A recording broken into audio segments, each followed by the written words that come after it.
a professor in applied mathematics at the University of St Andrews in Scotland. David has a long and distinguished career in physical fluid dynamics and turbulence, particularly vortex dynamics. David is really a specialist in this area. He began his career with a PhD at the University of Princeton, after which he became a research fellow at the University of Cambridge in England for a good number of years, I believe. 13, he spent there. Yeah, 13 years. 13 years. At some point, you had also a position in Toulouse, I believe, at a Marine Institute, the CNRS, for a year. And also, after that, I think you took up a lectureship at Warwick University for 1 year before deciding to move north to St Andrews University. So this talk is going to be on density currents, so I'll let you take it away, David. Thank you very much. Thank you very much. It's a great pleasure to be in such a wonderful place. I mean, I can't imagine there can be many institutes in the world that could be in such a nice place in the world. But to me, to think that Venice actually has more than just the tourism is already impressive. But it's a beautiful place, and it's great to be here. Thank you, Will, for the introduction. So I have done a lot of work over the past on vortex dynamics, and today's talk will be, in some sense, no different, in the sense that vortex dynamics really features heavily in what I'll be talking about. But this is also an effort to move into other areas that are a little bit more applied, although the talk today will still come across for most people as being more theoretical than truly applied, where you're doing full three-dimensional modeling. As a mathematician, I'm interested in trying to understand some of the fundamental aspects of fluid flows. And there's a group that I lead in St Andrews where we've been studying, some part of the group is studying internal waves. This work actually began with another lecturer, Magda Carr, who some people might know here, has been studying for some years with Peter Davies in Dundee, both experimentally and numerically, some together with me now, and with Stuart King, who is the co-author in this talk, trying to understand large amplitude internal waves, both their shapes of permanent form. They're observed widespread throughout the oceans. They're probably coming into the lagoon all the time here from outside. I don't know what damage or what impact they might have, but they're known in coastal areas to have serious impacts, not just on technology like any kind of device like oil wells or anything else there might be in the shelf, but there are impacts on any kind of cables and things that are submarine cables that exist there. I'm not talking so much about that impact. There's been a lot of work on that, and the work I'll be discussing today has some, I hope, since the talk is actually relatively short, I'll mainly talk about things at the end where we may be going in new directions with this and some promising areas for research. But ideas of trying to see how waves are impacting the bottom topography and pulling up sediment is something that we're very interested in. Some of the work that is related to what I'll be talking about today has been taken up by Stuart King in particular, and we'd like to go further with this, where we're looking at how we can strip the bottom sediments, if you like, from the seafloor from these large amplitude waves. The image I have here is just an example from a two-dimensional cross-section. It's a numerical simulation I'll discuss throughout the talk or during the talk, where we developed some advanced numerical methods that, again, actually go back to my PhD thesis. In fact, the funny story there was that during the time I was very careful not to try to publish this work during my PhD thesis, or else it'd probably take me another year to get out of Princeton. So I actually carefully kept it aside and then developed it in the next year or so after that. A Lagrangian modeling strategy rather than an Eulerian one. In fact, the current models I'll be talking about are a mix between so-called Lagrangian or following the fluid motion type methods and traditional Eulerian methods where you may use a fixed grid. And it's through this careful combination of numerical methods that one can reach extraordinary resolutions. I would say that this could be a revolutionary method for ocean modeling, atmospheric modeling. We're doing some work that's not directly related to this on modeling convection in clouds. I may discuss some of that in connection to the oceans at the end of the talk. But there's a real possibility with these kinds of Lagrangian methods to make advances in terms of both accuracy and efficiency for both atmospheric ocean geophysical modeling in general. Okay, so how is it just a right arrow, or you can use the the arrow keys? Yeah, I think so. Down? Yeah. Good. Okay. So the general talk then I'll give some motivation, which I've probably spent already some time on. Then talk about the mathematical equations. I'm not going to spend a long time on this. I don't want to be too technical mathematically, and the details aren't that important. I just want to give you an idea of how we go about solving the problem.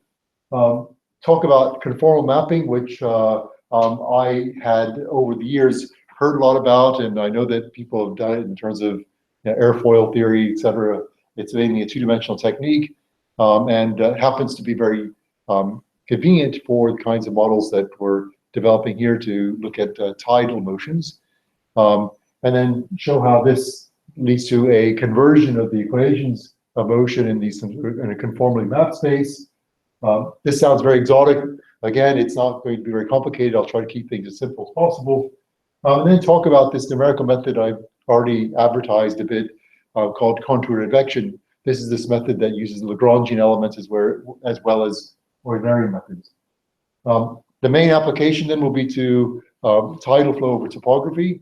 I'll also show some movies of how we've been using the contour advection without topography to study like the famous lock exchange or dam break problem, and the kinds of resolutions that we can reach in problems, classical problems like that.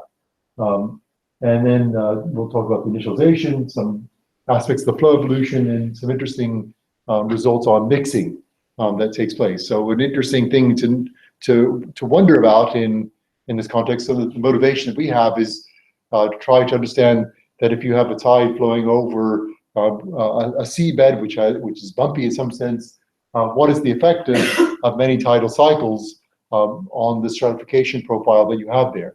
How does it get changed and redistributed?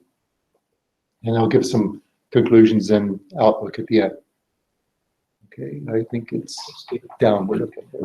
Okay, so we know that in terms of topography, the variations in the topography directly impact the fluid flow near it, but also directly all around the region. It can be a place where you generate internal waves that then propagate throughout the oceans. It's known to be, in terms of a budget of dissipation in the deep ocean, thought to be a very significant source of wave dissipation and energy dissipation at the bottom.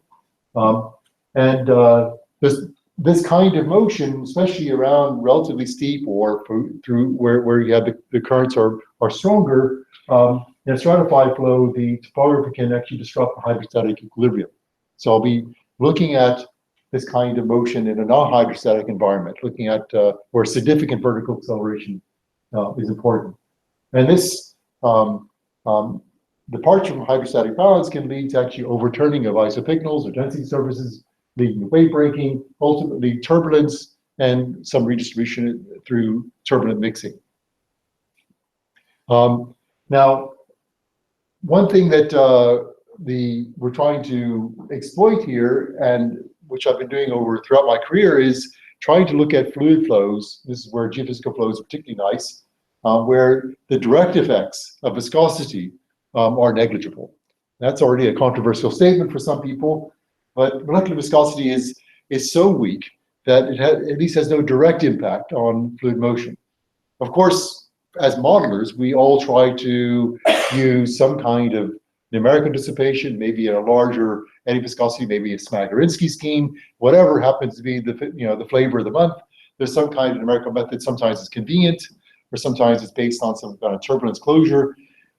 At the end of the day, they're all ad hoc methods that have to often be tuned for a particular application. And you sort of pray that your model works for the level of viscosity or or dissipation that you apply to it, so you can actually get something that's sensible. Our approach here is to try to resolve as many scales of motion as possible and push the dissipation in the numerical method to the very finest scales that are computationally feasible at the present time. And I'll describe how that's done.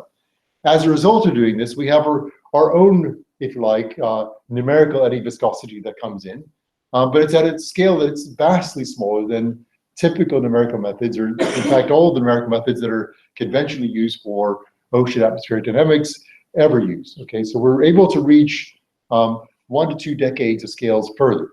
Now, we do this at some compromise. We can't solve all problems. So I'm not talking about today fully 3-dimensional ocean simulations with every bell and whistle operating. If I could do that, I would love to do it, but it's a very hard problem. I've been approaching things sort of step by step, trying to get to the point where the models that we develop that are very high resolution for layer-wise 2-dimensional models, or the slice models in the vertical, can be extended to 3 dimensions. And at the end of my talk, if I have time, I will discuss some new developments that where we can use some of the same kinds of advantages, or perhaps exploit some of the advantages that we're gaining here in a more 3-dimensional context.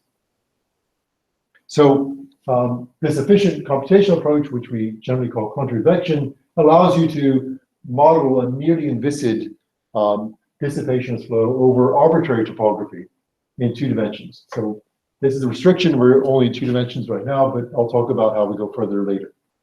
And we use this convection method. We're going to evolve essentially something like the density field. Buoyancy is relevant here under the Boussinesq approximation, and then the vorticity sticking out at you in the out of the plane of the flow.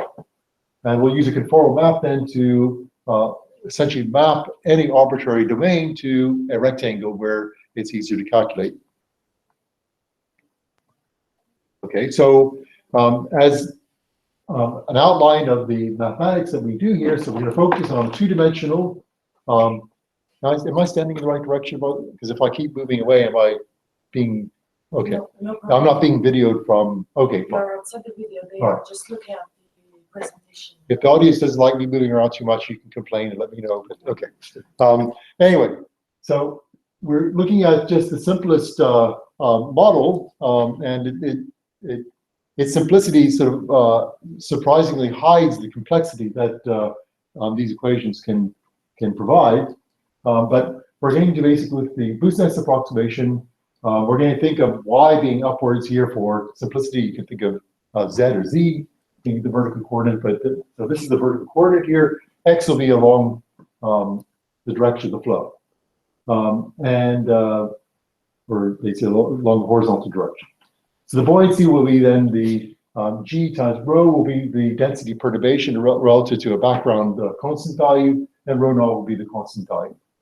And if you basically convert the equations of motion in the Boussinesq approximation, and you do a curl of the momentum equations, you can write them in a vorticity buoyancy or vorticity density formulation. The vorticity, which is a scalar now here, just the dv dx minus dv dy, is now being driven, or there's a buoyancy term, dB dx, or what's called the baroclinic generation term. Is there a stick or? No? Okay. This pen here, it's a pointer. That's a pointer. Okay, good. Okay. If I I think point. it's the top one. All right, good. All right, so this is the baroclinic generation term here that you get from taking the curl of momentum equations. And so the vorticity has a source term that's so the vorticity is generated by horizontal variations in the density or buoyancy, whereas the buoyancy here we're going to conserve exactly, okay, to the best we can do numerically. The d by dt, of course, here all the nonlinearity arises is through the advection term u dot grad, where all the interesting things happen. All the turbulence is basically arising from this term here. So the velocity field in this formulation is then recovered by a stream function the usual way, a 2-dimensional flow. So you invert a Poisson problem for the stream function, and from that you can get the incompressible 2-dimensional velocity field. Never can see the buttons very well, but okay, good. So this is the, what we're going to do then is include some arbitrary topography. We're going to focus on like a Gaussian seamount, if you like, in the middle of a long domain here. This is an example of some flow it's already developed. The coloring here corresponds to the buoyancy, with red being high and the lowest values being the purple down here. Buoyancy increases in a stably stratified flow from the bottom to the top. We're going to basically take any arbitrary length domain L. It'll be periodic in the directions here. We can both solve the equations in a periodic or in a boundary of domain with boundaries. We've done a lot of simulations that, in fact, I'll show you some simulations in just a moment, some movies after describing the numerical method.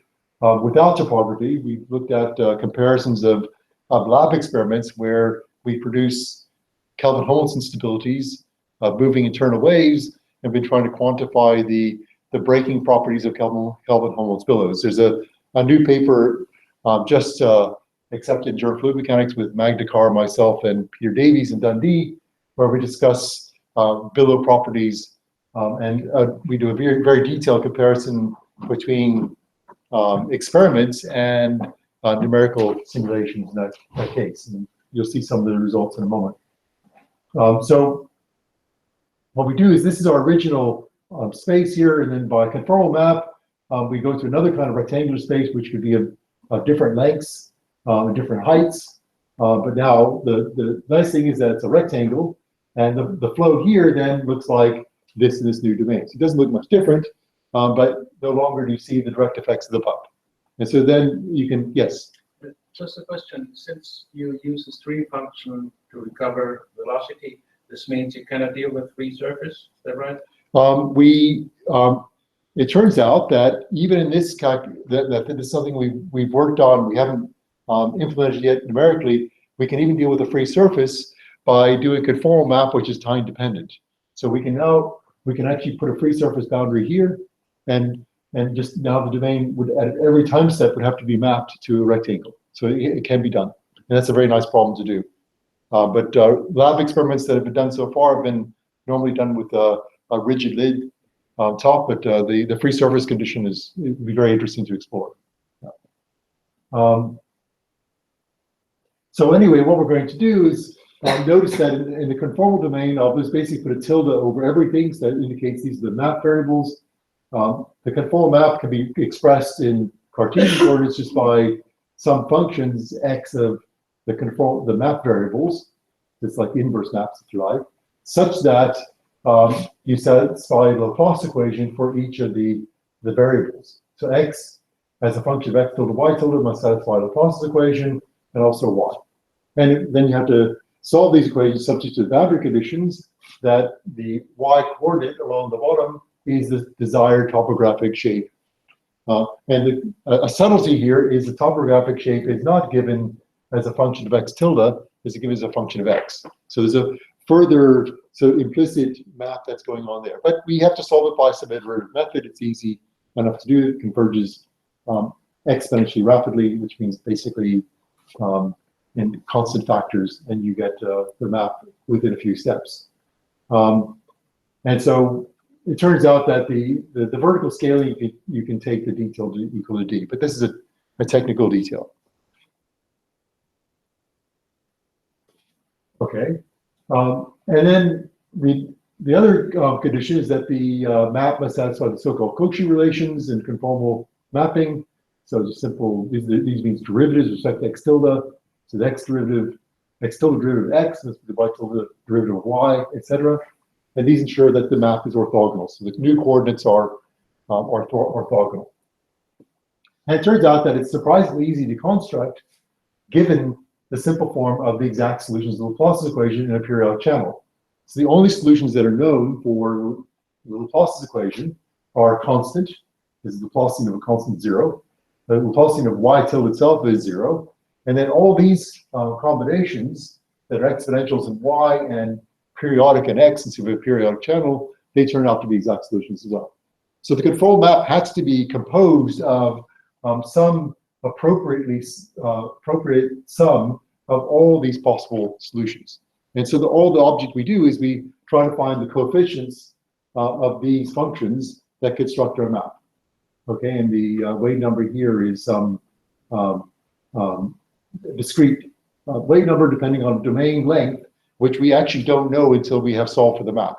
So that's another subtlety that appears here. Anyway, I'm not going to keep you busy with thinking about and worrying about conformal maps, but this is the kind of game you play. It's all very implicit, but you have to solve these things iteratively.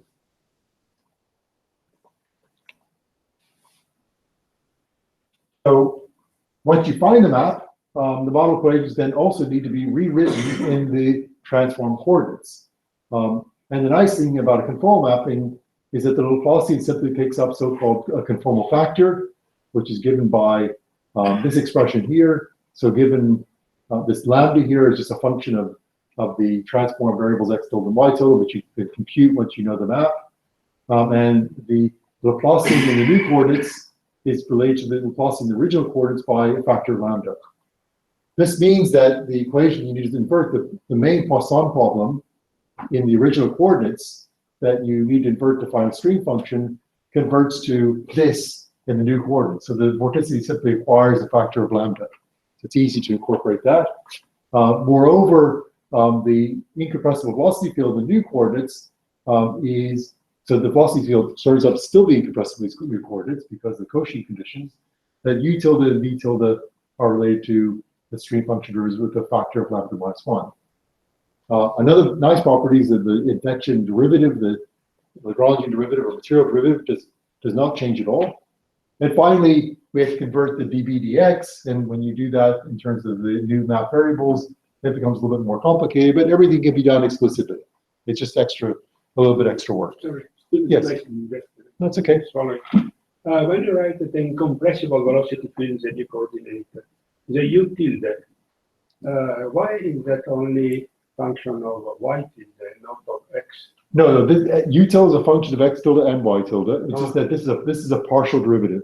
So psi itself depends on both x tilde and y tilde. Yeah, and lambda also depends on both coordinates in general. Yeah, it's all. I suppressed the arguments, but everything is general here in terms of depending on both coordinates.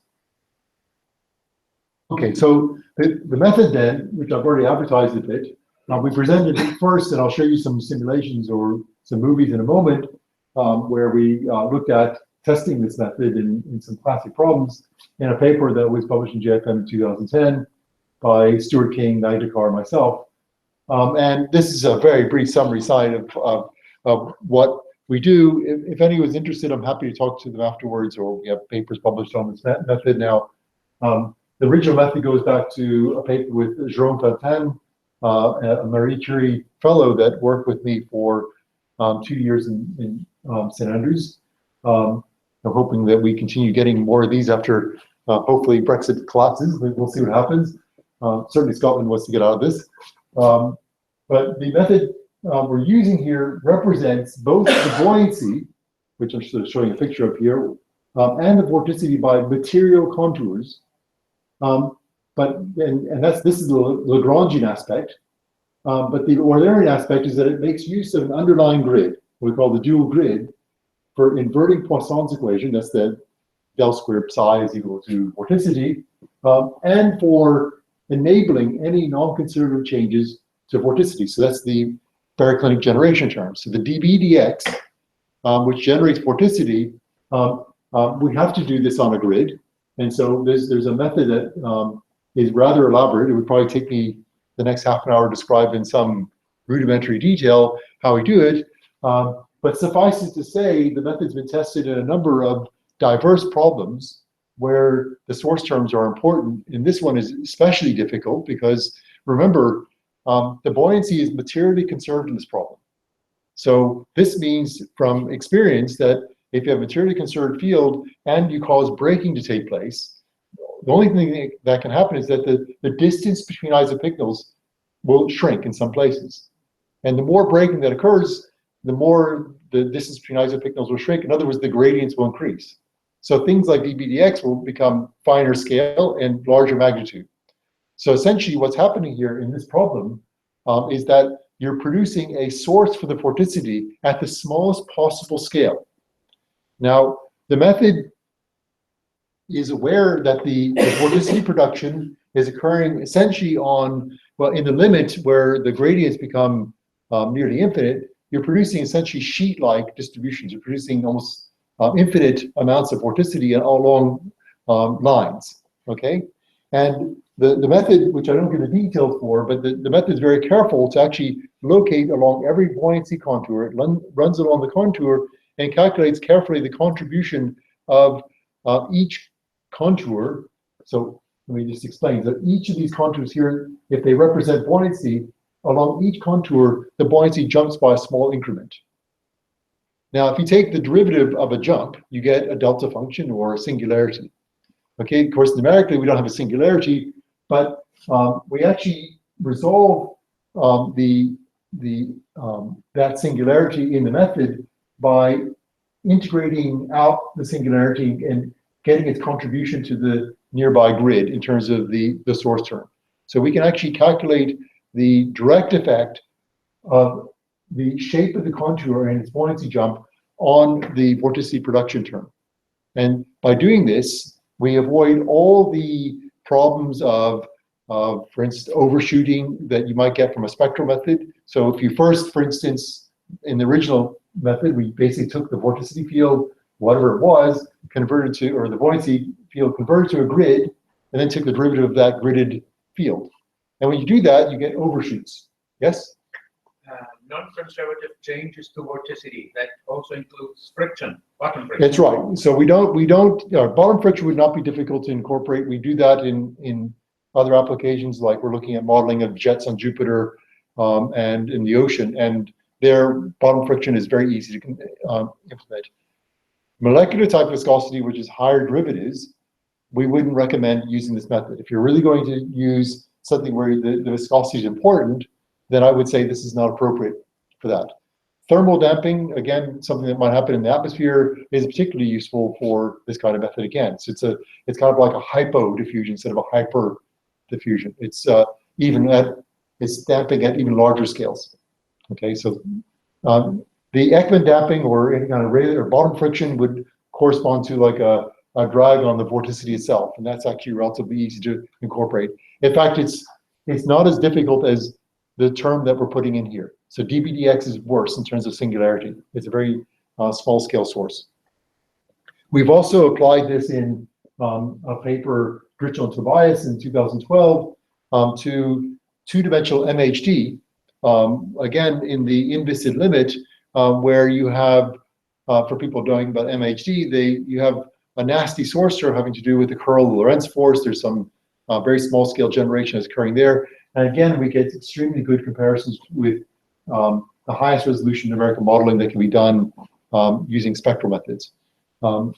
Typically, these methods in both these papers here, Dritschel and Scott, Tobias, and Fontaine, we've done comparisons in a number of different application areas of this method with conventional methods. And the method is, this sounds like it's exaggeration, but it runs between 10 to the 4th and 10 to the 6th times faster for the same resolution as these conventional methods. And when I say things like that, you wonder, well, why isn't everybody using this method for these kinds of simple problems? I don't know.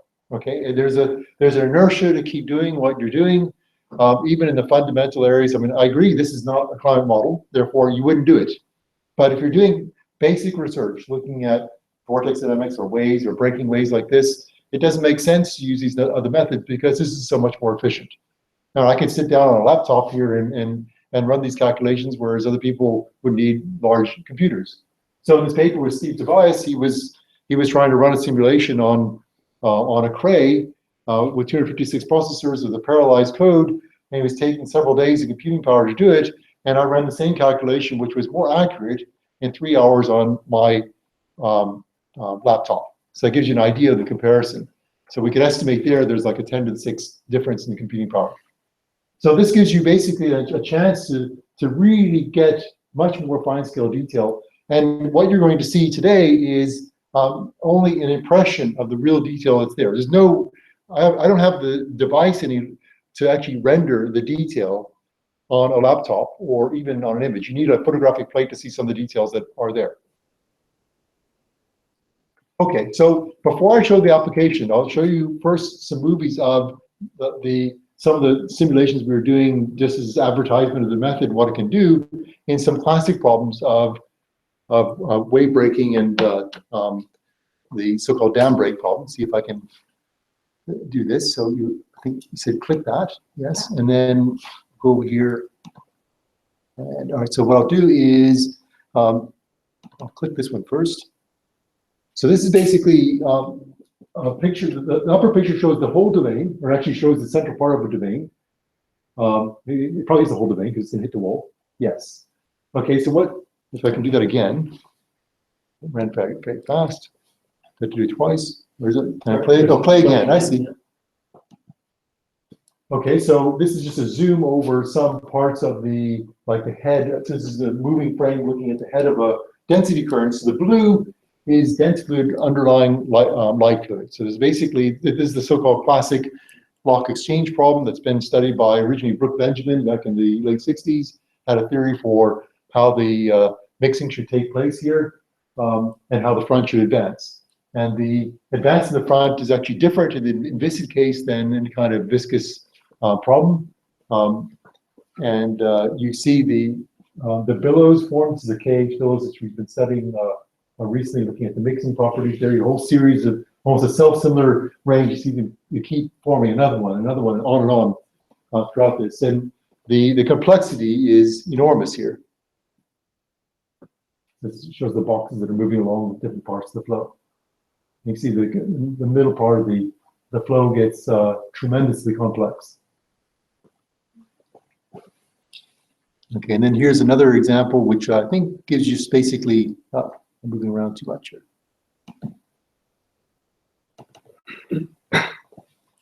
Probably going to focus on just the central billow, so you can now see the details. Each is a zoom of the other one.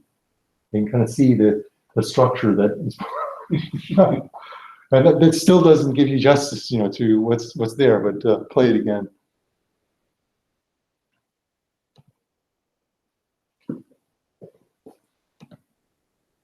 And it breaks up, forms the billow, and the billow wraps. And of course, it's all unstable. So as you bring heavy fluid over light fluid, then the whole thing keeps breaking down at different scales, and you form ever finer structures. So this is this kind of process and the mixing associated with those kinds of breaking waves have been studied and published now in a recent paper. Yes? I see you stopped the simulation once the flow gets basically to the end of the tank. Is this because of time? No, we can continue going on. In fact, you get some stability problems once. No, the nice thing about this, so this is this code itself forced me to think about how to do open contours. So these are contours that are actually attached to the edges that then may attach somewhere else to another edge. So that was normally in the methods I've been dealing with up to now, they've been having simple geometries like periodic or whatever else, or a sphere, for instance, and all the contours are closed, and they're relatively easy to deal with. These ones, you actually have contours that connect from top to the bottom domain to get all, and that requires further challenges, but that's now dealt with. But it means we can actually go into the corner, around the corner, up the wall, and you can hit the top and back. So we run these things much longer than that, and they eventually settle down to a wavy state with a lot of turbulent mixing still at the top, but gradually, like any stratified flow would like to do, come back to a hydrostatic equilibrium. There's a procedure, if you, in a coarse grain sense, if you only show the coarse grain field, the coarse grain field is approaching hydrostatic equilibrium. But at the fine details, it never does. How do you get to steady state? I mean, I can't remember, but do you have diffusion in your equation? No diffusion equations. So what's happening is, as I said, there's numerical dissipation. So what I do here, I haven't described this, but these contours here, they're not allowed to get to arbitrarily small scale. So what happens is that when they get to a scale which is thin enough, and thin enough means 1/16 of the underlying grid scale, grid box length, if you like, then, and this seems like an arbitrary scale, but again, over years, we've we've looked at the different ratios between the finest scale on a contour versus the finest scale on a grid for given kinds, the typical kind of vectoring velocity field, and that gives you the range, the limit of the range where the structures that you're forming there actually are realistic.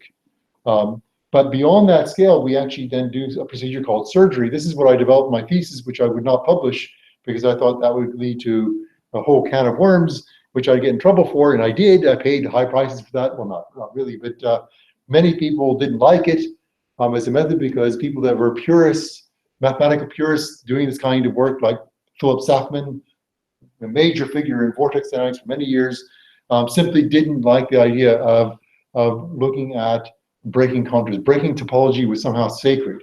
And what contour surgery does, it actually will break a filament off of a contour. And it allowed me to extend basically a method that Norman Zbyszko developed in the 1970s, late 1970s, on so-called contour dynamics, to extend that into a realm where you can now start doing longer-term simulations. And after contour dynamics, and I call it contour surgery, I could then go further. And I worked with Martin Ombaum in the late 1990s, where we made this hybrid approach you're seeing now today, or the elements of today, where we use contours on one side, we use a grid on the other side, and we basically marry the two sides of these methods to take the advantages and efficiencies of each of these and throw out the problems. Yes? Sorry to ask you. No, bro, I like questions, yeah. Once you get to these very small scales, and Yep. you say that you basically you have to end because you get too far. The scales are too fine. This is exactly the scales where a molecular diffusion kicks in.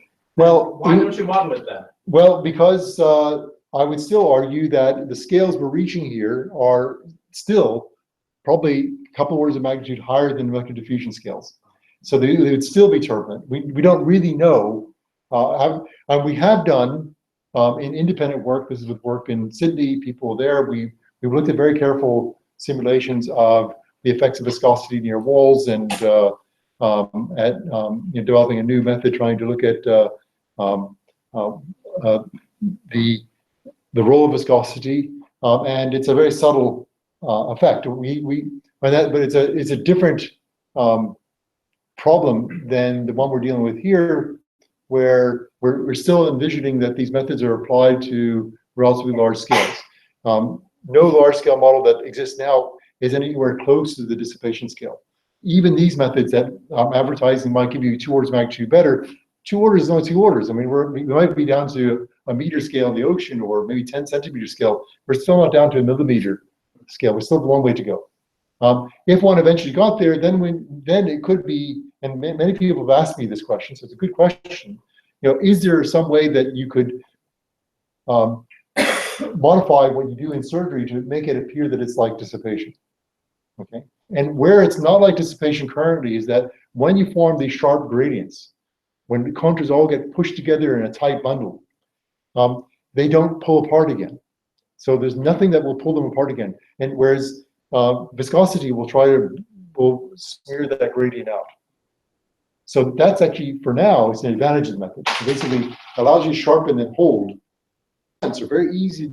The method is based on fronts. It's not something that has difficulty with them. It's actually a front-based method, rather than a conventional method, which is based on relatively smooth fields, smooth distributions like Fourier methods, whatever, where you want to maintain the smoothness. So the philosophy behind contour advection is that it's actually the building blocks, the basis is totally different. It's the inverse. The basis is on sharply varying features, and you build up the representation based on the contours rather than the grid. Yeah. If I can get the cursor there. There. Okay. And that one. Click on the PDF. The PDF anywhere, just up here. Sorry. Oh, down there. I see you here. I've forgotten my instructions. Okay, so then now what I'll do is I'll show you only one more movie of this particular simulation before I finish. But this is an example flow, which we're still should analyze further than we have. We've done some calculations. You'll see some of the results, the quantitative results we've done so far. Simple initial condition. we start with a tide interacting with this topography you've seen already several times. We take a stratified flow, completely uniformly stratified throughout the domain and linearly in independent events initially. And we start at time 0 where the strength of the tide is 0. So we take basically a simple tidal flow. This is a uniform tide flowing back and forth. It's incompressible flow moving backwards and forwards at some tidal frequency omega, the tidal period time t. And I think we'll be seeing snapshots of the flow at different stages of the tidal period. Okay, so if you wanted the flow in the original domain, then you can get the, I think I'm losing the, I've been pressing this too much. So, all right, well, my finger will now become the pointer. Okay, so the original flow then is not just in one direction. Here, in the conformal domain, you only have the flow along the x direction because it has to be tangent to both sides. But in the original space, then you have both x and y velocity components of the tide because it has to run over the topography. So if I go a little further in time, so this shows you at various times. So the tidal period is 32. So we're showing a quarter, half, 3/4, and full tidal period later. So after a quarter tidal period, the flow is swept from left to right. So what you immediately generate, and this is where a pointer would have been useful, but you can see this feature on the right that looks like a shock almost. There's a sharp gradient that's sticking up with a little curly bit on the right with wisp on the end of it. Of course, there's strong vorticity you'll see there in the vorticity in a moment. But you essentially, remarkably, from the smoothest initial conditions, you form already a sharp jump in buoyancy at this point there. This is the effect of the spillage of the flow over the topography. We've looked at different strength topographies, different periods, a whole variety of calculations. I'm just showing you one as an illustration. This tends to be about the most interesting regime where it's the most active in terms of mixing. So the flow is swept over there. It goes through the periodic edge. So essentially, there's a series of periodic bumps in this case. You can do it that way, which is unrealistic. But anyway, for simplicity, we've done that. The flow, that feature there is swept over here and becomes much more turbulent. So there's some small-scale turbulence developing there. Then meanwhile, at this point, tide reverses. And now you start sweeping back this little turbulent region. Meanwhile, there's another front, like that one, that forms on this side. So there's been fluid pushed down and hits the bottom at that point. There, undercuts this dense region. So you have light fluid over dense fluid there. And then this gets swept up, and again, it gets more turbulent. And meanwhile, you might see that there's like shear instabilities all above the topography there. There's a whole series of Kelvin-Holmes billows forming and mixing, okay? And this just gets more intense as time goes on. So first of all, before I show you the buoyancy at later times, this is what the vorticity field looks like. That feature we saw early on at a quarter of the tidal period was this very sharp region. So it's this forms because the density gradients increase, and the density gradients, particularly the x derivative, the horizontal derivative of the buoyancy, is generating vorticity. So it generates that along a line there with a small like dipole at the top, at the end of it. So that's the first feature that forms. That then, being a long, thin filament in 2 dimensions, it likes to roll up into a series of vortices. And here's the vortex dynamics for Will. Okay, and there's vortex dynamics everywhere here, but anyway, so that goes on stable, forms a whole series of vortices with filaments between them. So that's almost like a little 2-dimensional turbulence going on over here. This is then swept back here at some later time. Then more features develop here. The color changes are due to the fact that the background, I didn't try to adjust, keep the min-max values the same. I just took the extreme values of vorticity to plot things so I could see more of a dynamic range. But the background vorticity doesn't change. It's always essentially 0. Another interesting feature there you can see is this little purple region on the downslope side. And you might think, well, this must be a viscous calculation. You're getting vorticity generated right along the edge of the thing. There's no viscosity here. This is a free slip boundary condition, and yet you're forming features which look awfully like you must have viscosity in the model. So without viscosity, you're forming fine scale structures that are mainly generated near the bottom topography that look very reminiscent of viscous flows. And so there's a lot of activity at these. This is a physical reason why they are formed. The lack of viscosity. Uh, Yes, I mean, the lack of viscosity is actually helping. It's helping, that's right. So but there's also, when you force a flow over a stationary surface, you're going to produce a high shear there. That's going to also generate vorticity. We're also getting this effect here where the flow can slip, but because it's being blocked partially by the topography, you're getting a similar effect. So you're generating still strong shear at the bottom. Okay, essentially you're basically making the buoyancy, you're exploiting the buoyancy gradient there, and you're generating vorticity there. So then, in time it gets more complicated. You start seeing the whole domain begins to fill up with vortical structures.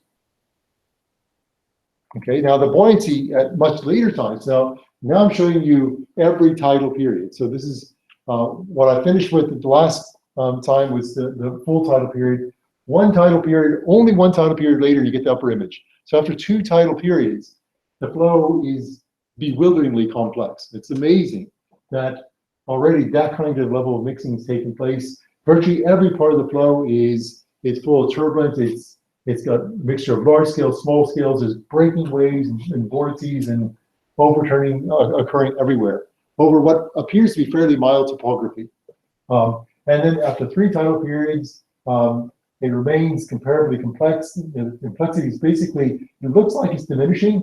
And what's actually happening here is that the mixing is taking out the extreme value. So as more and more mixing takes place, and this mixing is only occurring by this contour surgery at very fine scales. It's something I cannot prevent. That the mixing eventually is obliterating all the high extreme values, and you're getting to a more mixed, more well-mixed state. So the final state, if you kept doing this over and over, would be, yes, small scale details, but a more uniform state, and we'll quantify that in a minute. If you want to do something more realistic, a real tidal situation is not closed in a periodic channel, forcing the same fluid back and forth all the time, but it's replenishing it with stratified fluid on one side at least. And so what would be an interesting variation here would be to have an inflow-outflow boundary, or at least some way of regenerating the stratification, the tide, to see what would be the final state. How would the profile of buoyancy or the stratification neutralize at late times due to topographic interactions? This gives you a picture then of, so you can quantify this mixing by looking at how the buoyancy homogenizes. So what we're showing here is this is the buoyancy here, this is the height of the channel there. It's some scale coordinates from 0 to 1. Look at the straight line here. The first straight line was the linear profile we started with. So we started with the linear profile in Y.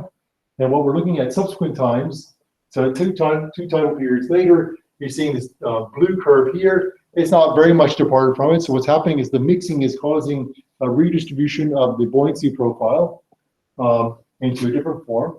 After 4 tidal periods, the red curve, it's quite different. In fact, showing some degrees of overturning over the entire domain. Okay, so and you can see that from the pictures. There's constant overturning taking place. And at the late times, here, the last time, 6 tidal periods, right here, you can see strong variations where the buoyancy is non-monotonic, but also the range, notice, is shrinking down. We're losing the extreme values due to the mixing. And this is shown also by a similar picture here showing the probability of finding buoyancy of a given value in the domain. Initially, this curve here, the jagged, this is just due to the sampling that was done here, but it should be a straight line across. Initial conditions, there was the same amount of buoyancy, the same probability of finding buoyancy of any given value in the domain. At later times, it tightens up so that the buoyancy is now restricted to near the mid-levels. So we think that in time, this goes to a delta function. This is average over the whole basin? This is over the entire basin, yeah. So basically, for this, I just basically took the numerical value of the buoyancy at every grid point and then made a PDF from it. Yeah. Okay, and then if you go to extreme times, So 100 time tidal periods. I only showed you 6 there. If you go to 100 tidal periods later, we end up getting the buoyancy reduced to 2 layers. So this is the effect of doing this surgery, and there's no other dissipation. The ultimate state is going to be basically 2 uniform regions, almost perfectly mixed regions with a jump across them. This is probably not realistic because we have no, as I said, no resupply of a stratified flow, but this is the outcome of this kind of thought experiment. And it's interesting that it relates to old ideas, also in stratified fluids, going back to O.M. Phillips back in the early 70s, and studied experimentally by Ruddick and others in Turner in the late 80s, where they showed that layering, which we observe in a number of flows in the ocean and in laboratory experiments, is something that is connected to this mixing. And this is something that for a lot of people seems very paradoxical. What we're saying here is that unlike the classical notion of viscosity, where you might think that the mixing that goes on there will homogenize, or at least take something that's structured to make maybe a linear gradient in it. What's happening here is that if I take a flow, which is initially a linear gradient, and I add turbulence to it, I end up getting a flow which has steps in it in buoyancy.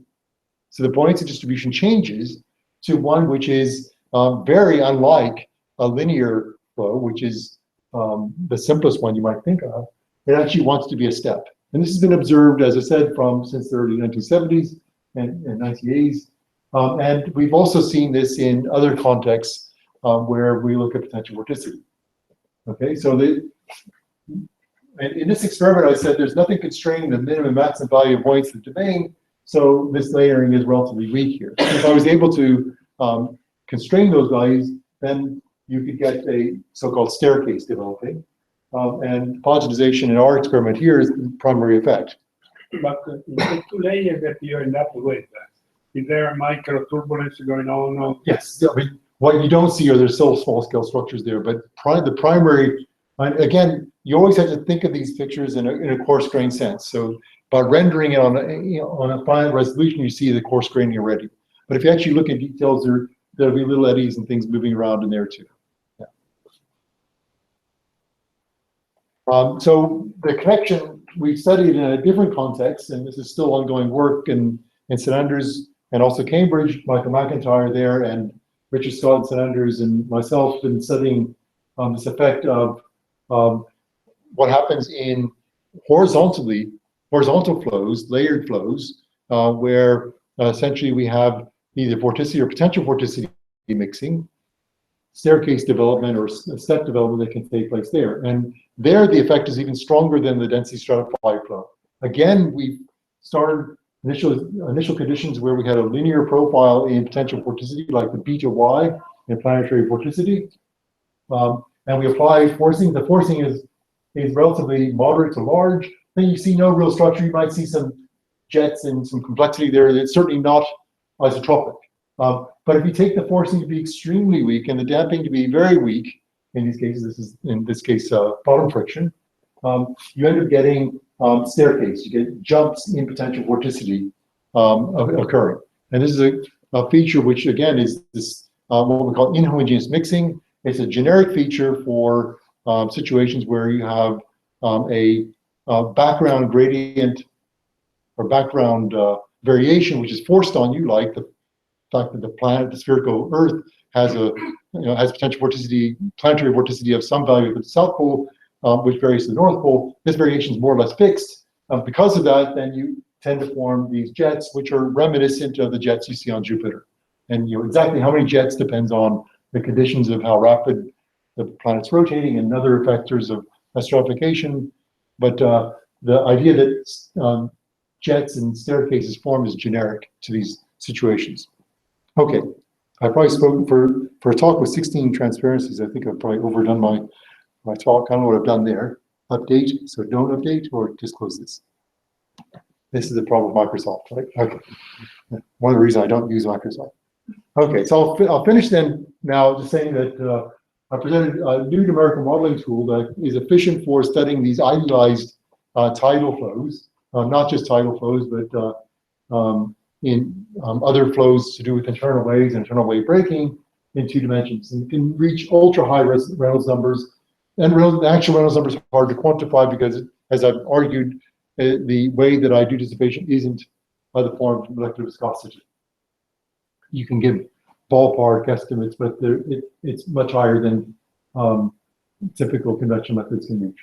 So we then showed an example of tidal mixing where we see that intense mixing can occur as the tide moves across over topography, and without replenishment of buoyancy, the mixing leads to nearly complete homogenization with a weak staircasing taking place. In future work, we'd like to basically more systematically study the how the mixing varies with its topographic form, the tidal period, and its amplitude, determine the late time flow state. And what we really want to do, and we've been trying to get funding for, is to move things in 3 dimensions.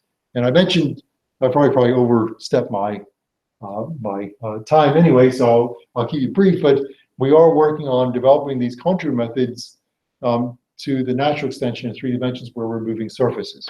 So the idea of using surfaces of uniform density or buoyancy in a more complex flow would enable many of the advantages of these methods to be carried over to more 3-dimensional problems. And currently we've done a feasibility study to indicate this is a possibility. The mechanics of dealing with surfaces and topological reconnecting surfaces appear to be there, and we just need manpower and funding to do this.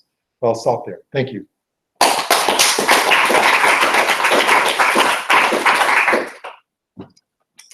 Thank you, David. Questions? Is conformal mapping working also in 3D? Conformal mapping doesn't work in 3D. So you'd have to do the kind of thing that people do in atmospheric modeling, probably ocean modeling, with like sigma coordinates, and then you have to deal with all the coordinate transformations that are not as nice.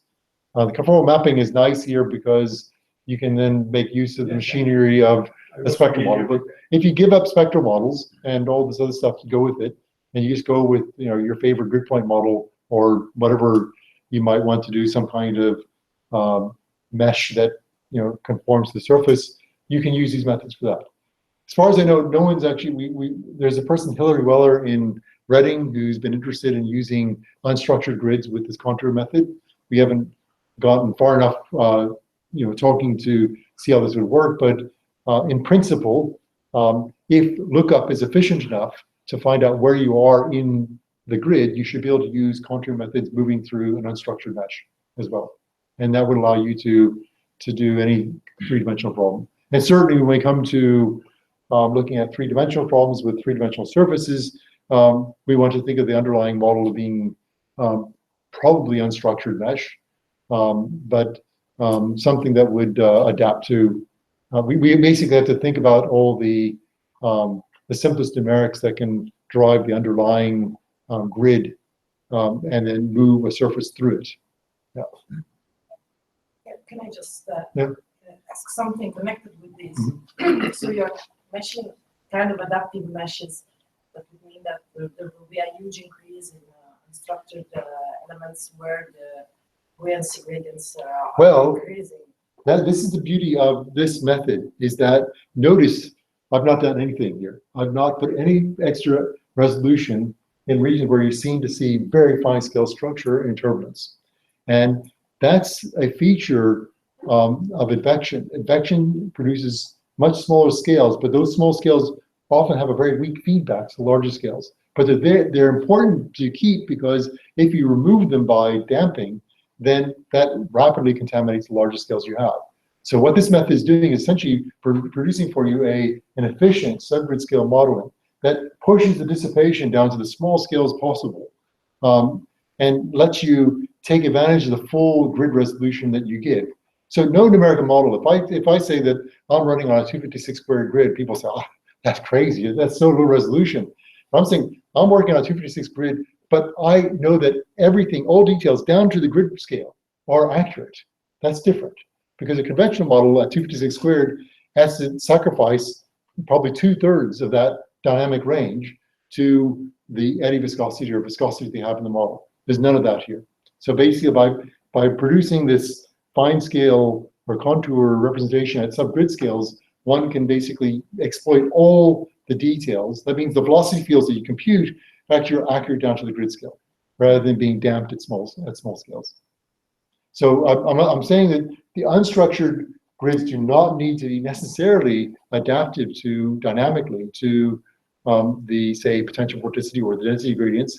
And there is a problem with that, because if you adapt it to one field, well, what if you have like 500 variables, like you might have in a global circulation model?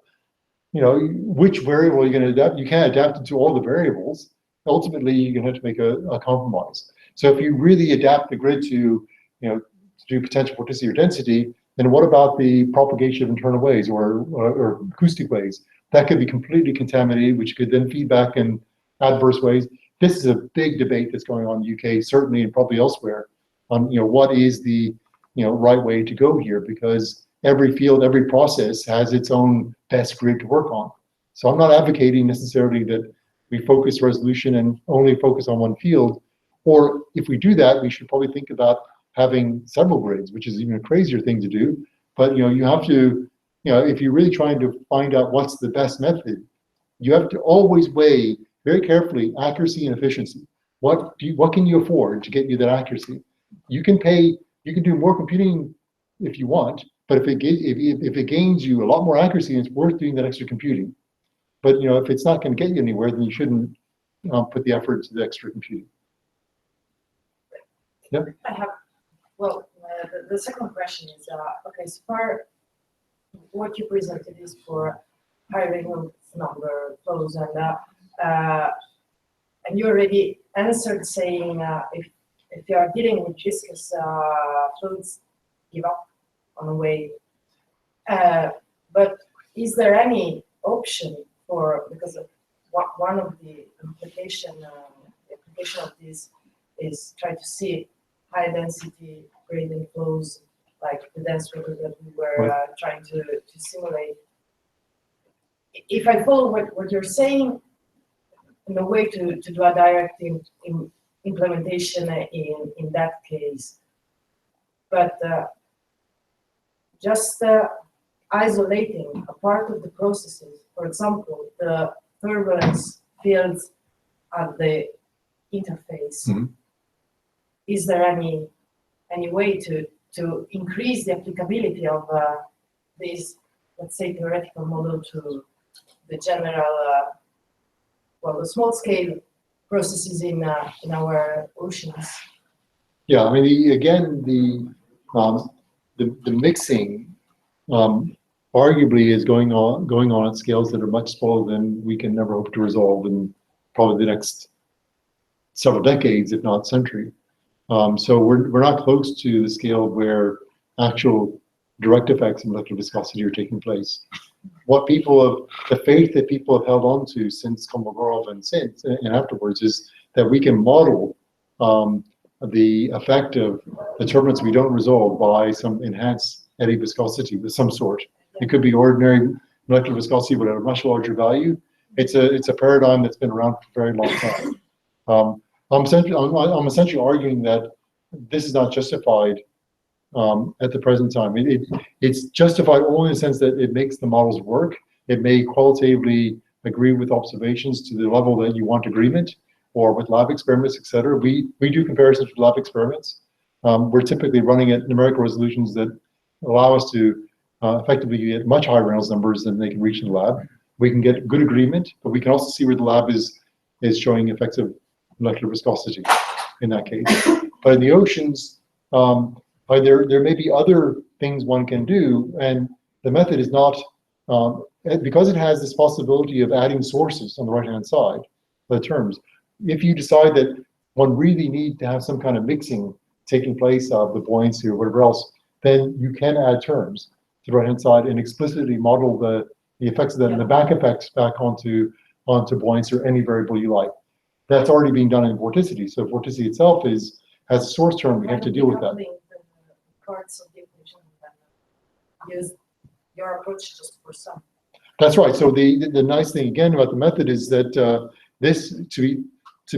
you can think of this method as not the controller, but as a component within a larger model. After all, the main model here is a classical pseudospectral model that everybody has off the shelf that you can just pull in. And all we did is we said, okay, well, I don't like the way you do vorticity vection. I'll take that out and I'll replace it by a module that does it by contours. Okay, but you can leave the module that does the ordinary vorticity vection, and you can have both of them run side by side. So if I want to do buoyancy by contour vection, I can call a module that does that, and it runs with that. But meanwhile, if you want to do some sort of tracer with a conventional model that you're always doing, it doesn't interfere with that, because this model ultimately keeps coming back to the grid that you're using for the rest of the model and communicates directly with the other variables that you might have. For instance, to solve the Poisson problem, it's all being done on the grid where the velocity lies. So you have to always go back to the grid to do things. And it's only 2 communication steps to take the contour information, converting them to gridded values to do things like Poisson inversions. That's the one communication step that's independent of the underlying model. That's easy to do. And the other step is basically just interpolating. If I have a point anywhere on a contour, it's not going to lie at a grid point. So I have to do some interpolation to find out what the velocity is. It's extremely simple. It's that simplicity that surprised me, because until 1997, and I met Martin Ombaum in this method. Until 1997, I was using the old contour dynamics contour surgery, where everything's done by Green's functions and contour integrals, and everything's done really accurately. It's an expensive method to do this, and we thought, well, this idea of using a hybrid method with a grid and doing the Poisson inversion and doing interpolation seems like all this extra steps that you have to do. The code's 10 times bigger. It could never be as fast. 6 orders of magnitude faster. So suddenly we had this huge increase. After that, I never looked back. There's just no point doing the classical contour dynamics anymore, because it's so inefficient compared to these methods. So I was surprised that, and I think a lot of people have been surprised by the efficiency you can gain by essentially taking out the parts of each method that really work well. But to answer your real question, is that this is a module, if you like, of a bigger model, and it can be slotted into to work that way. And we're working with the UK Met Office on some cloud modeling project in the same way, that we're basically saying that we want to bring in a module that you can optionally call that will model your convective clouds this way, rather than doing it the way you do it. And then you can decide what you want to do. Yes? Comment. If you would like to work with unstructured grids, yes, and unstructured grids that basically are transforming themselves, adaptive unstructured grids, we will introduce diffusion. Yes. Numerical diffusion to it, and you have to handle this. Right. So it won't introduce numerical diffusion on the level of the surfaces or contours, but it will introduce numerical diffusion in the usual way for the usual variables that you're trying to support on such meshes. And not only it also causes dispersion errors and everything else. I mean, there's a notorious, and there are problems there. John Thuburn in Exeter has been trying to develop ways to try to mitigate some of these difficulties, but those difficulties of unstructured meshes don't directly apply to the contour advection parts of the model. Yes. Second, when you have this tidal channel, you have open boundaries. Yes. What are the boundary conditions? You didn't mention them. All right, so they're actually periodic boundaries. So essentially we have an infinite set of bumps. So the flow is periodic. So what flows out flows in. What flows out flows in. So the whole thing is moving backwards and forwards and reversing. So we're only imposing a background tidal flow that's moving back and forth, that's consistent with the boundary conditions, and adding that to a general topography. So it has to squeeze through the channel. If you would have a boundary condition, for example, where you would prescribe buoyancy, you would have the replenishment of buoyancy. We want to do that. Talk about, yeah. We want to do that. Yeah, that would take some engineering of blending the boundary condition values of buoyancy with what you have interior, but we've been thinking about how to do that. And the question was, when you showed the buoyancy, there were some turbulence developing close to the boundary. Yes. You're sure that's not because of the treatment of the open boundaries, but it's natural turbulence? It's natural turbulence. The boundaries themselves are in a part of there's only the upper and lower boundaries, and the sides are open, so they're periodic. So, and it's already, the boundary's flat at that point. So there's nothing coming in from going through the periodic sloshing. So there's no real horizontal boundary at all. There's only vertical boundaries, and the vertical boundaries are exactly done by the conformal map. So there really are a free slip boundary condition. Yeah. You had a question there? Yes. Can you use this method for example, to analyze wind over sea wave or over topography?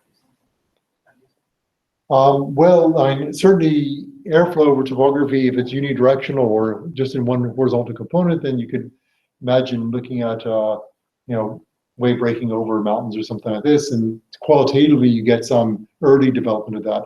The three-dimensionalization of that breaking, we're not going to model well. Okay, so this people like Peltier and other people have been studying this in more theoretical contexts, and they argue that secondary instabilities in 3 dimensions then, for the late time evolution, fundamentally change things. And we know that is probably true here as well.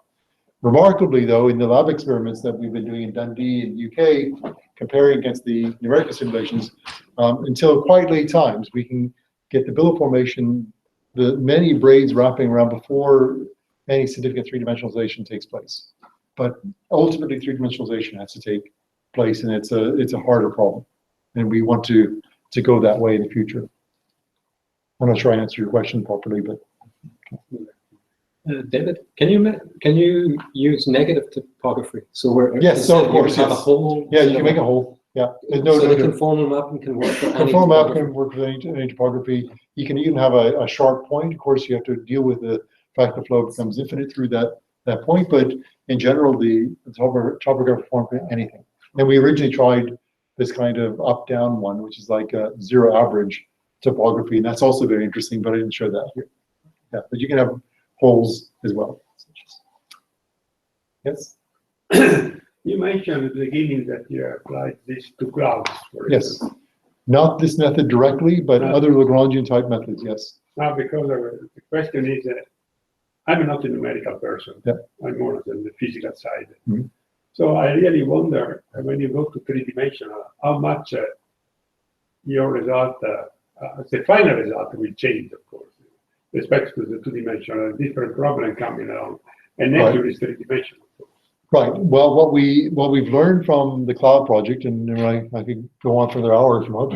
I haven't done this all about that, but I've been working with some people at Leeds that have been studying clouds with the UK Met Office, and they've been modeling and studying clouds. So one person actually flies through clouds and observes cumulus convection, etc. But what we've learned already is that the Lagrangian modeling of cloud parcels in 3 dimensions, and the mixing properties and the collisions, etc., that take place there, can offer a huge efficiency over conventional models. You again remove the dissipation problem that plagues these methods. So there are things like liquid water content in parcels, the entropy or specific humidities and various other things that are carried along by parcels that any numerical method will diffuse. And we've done comparisons directly against the best theoretical model that they're using in conjunction with the Met Office. It's not even implemented yet. It's called MONC, which is a Met Office Natural Environment Research Council model. It's an experimental model right now to investigate how well they can model convection in 3 dimensions and cloud development, etc. And against that model, we can outperform that model easily. Okay, and that's their best effort. And that's not even what they're doing. No forecast model in the world actually does convection in any sensible way. It's all column integrations, column overturning. And if you just do things like moving parcels around and, if they're buoyant, they move up. If they're not, they go down. I mean, the simplest thing in Lagrangian terms, what goes on in convection is so simple and trivial that it's actually a very easy thing to model. And so implementing this, we think that implementing this in a framework of a conventional numerical model will be a straightforward operation. And we're encouraged to do that. That's work we're doing now. We're trying to get a student or a postdoc to work with us in the Met Office to implement this kind of idea. So the modeling using Lagrangian elements enables one, again, to avoid these diffusive effects that are the plague of the conventional model for modeling such processes. But you just mentioned global meteorological model. Yeah.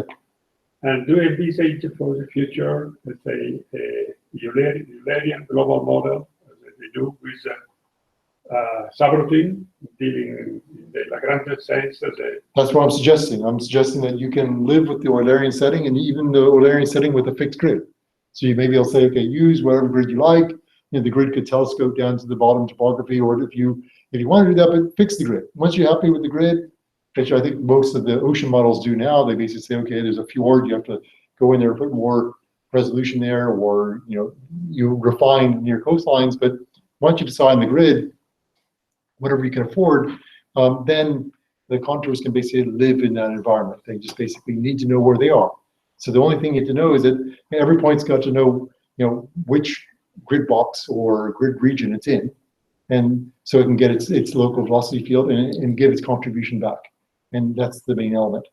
For the cloud problem, we're individually following little parcels, and which are not connected elements. It's even easier because we always know where we are very easily, and we know how to communicate back. So thank you. Okay, thank you very much. Thank you Thank you. very much. I really appreciate it. Thank you very much. Okay. I enjoyed the questioning.